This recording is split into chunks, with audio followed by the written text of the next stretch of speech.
Olá, meus queridos, vamos de aula de Sociologia.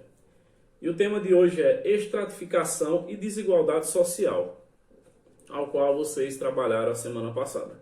Desigualdade social.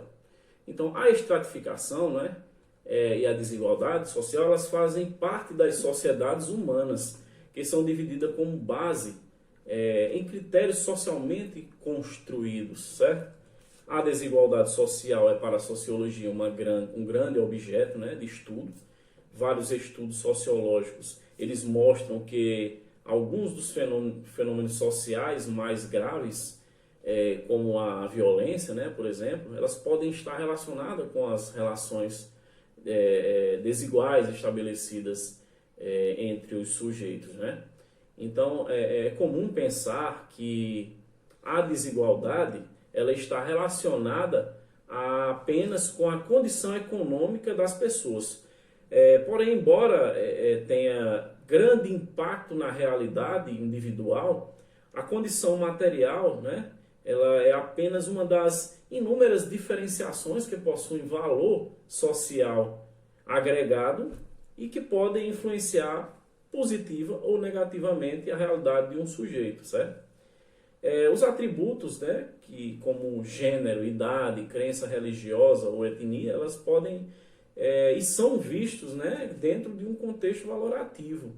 Isso é, são vistos como características aceitáveis e desejáveis ou repulsivas, E nesse contexto que se aplica, o conceito de estratificação social, Uma forma simples de entender o que é isso, estratificação social, é enxergá-la como um conjunto de desigualdades que atinge diferentes sujeitos de uma sociedade, separando-os de alguma forma dos demais.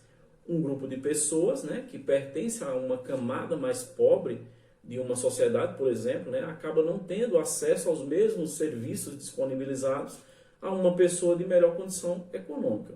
Isso é fato. Isso também é visto de forma ainda mais clara na composição e na organização na maior parte das grandes cidades. Os bairros periféricos, ou as periferias, como é chamado, onde se encontra a maior parte da população mais pobre, com menos oportunidades. Eles estão localizados comumente mais afastados dos grandes centros das cidades.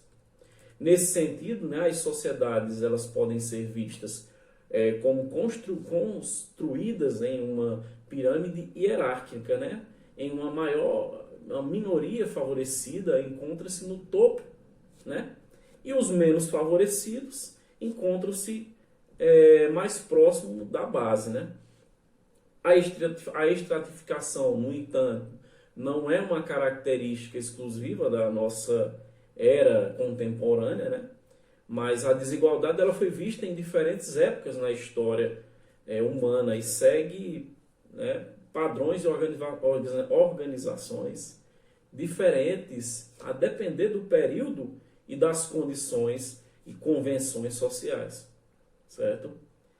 Esses sistemas de estratificação estão divididos em 4 tipos diferentes: a escravidão, a casta, o estamento e a classe. Certo? Vamos falar de cada um. A escravidão é uma forma extrema de desigualdade. Nesse sistema, alguns indivíduos eles tornam-se propriedades de outros, sendo tratados como objetos. Eles eram, Então, sem força de ação ou vontade que não seja a de seu senhor, Na época, posso citar também a questão dos senhores feudais, Embora tenha sido formalmente erradicada, a escravidão, ela ainda existe em certas partes do mundo, inclusive no nosso país. O sistema de castas está associado principalmente às culturas indianas, que partilham da crença hindu, referente à reencarnação. Esse sistema parte da crença de que os indivíduos estão separados em diferentes níveis hierárquicos, determinados desde o nascimento. Cada casta possui um papel fixo a ser cumprido e aqueles que não foram fiéis aos rituais e aos deveres da casta, né, da sua casta, renascerão em uma posição inferior na próxima encarnação. Não existe, portanto, mobilidade entre as hierarquias de uma casta que determina até o tipo de contato de que cada indivíduo pode ter com membros de outras castas.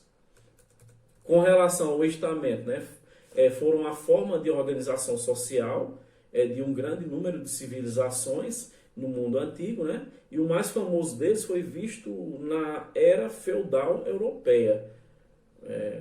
Os estamentos, no caso, os estamentos feudais, eles constituem estratos, né, com diferentes obrigações e direitos. Isto é, eram divididos em aristocratas e nobres, que ocupavam o posto mais alto da hierarquia, né? O topo da pirâmide, né? E o clero, ou as autoridades religiosas, né? Que formavam outro estamento voltado exclusivamente para as atividades religiosas. E os servos, os mercadores, os artesãos, que compunham a plebe, né? Nesse sistema, cada estamento possuía obrigações específicas, né? Os nobres, por exemplo, eles guerreavam, o clero ele cuidava dos costumes religiosos, como eu falei, e os servos eles eram responsáveis pela produção dos bens consumíveis necessários. Certo? Dois teóricos no campo de estudo, né, da teoria da classe, né, Karl Marx e Max Weber, eles se pautaram na noção de que uma classe é constituída por um grupo de pessoas que se assemelham em relação à posse de meios de produção. Existiriam, né, então, duas classes sociais principais distintas, né, que eram os industrializados ou os capitalistas e o proletariado, né? No caso, os industrializados, eles detêm os meios de produção, né, as indústrias, as fábricas, as manufaturas, né? No caso dos capitalistas, o proletariado, no caso, né, o segundo, dispõe apenas de uma sua própria força de trabalho para obter o sustento, né, que seria o proletariado. Max Weber, entretanto, né, apesar de pensar como Karl Marx em relação à influência da realidade material na formação de nossa sociedade, né, ele acreditava que havia mais fatores além das condições materiais do indivíduo que influenciariam, né, a construção social. Para ele, né, Max Weber, as teorias eram puramente materialistas, eram insuficientes para compreender a complexidade das relações sociais, né, entre as classes sociais, né? Então, as dimensões da vida social, como a desigualdade social, elas não se resumiam puramente à condição material de cada indivíduo. Era necessário, né, observar, portanto, as demais variáveis que afetariam a construção do sujeito social. Como, no caso, o estado social, né, que é definido na relação de diferença entre grupos sociais de acordo com o prestígio social conferido pelos demais.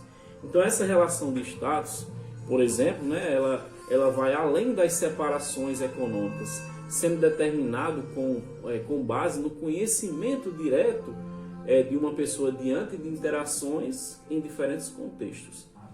Isso confere certo poder de ação ao indivíduo, além determinado por suas posses materiais.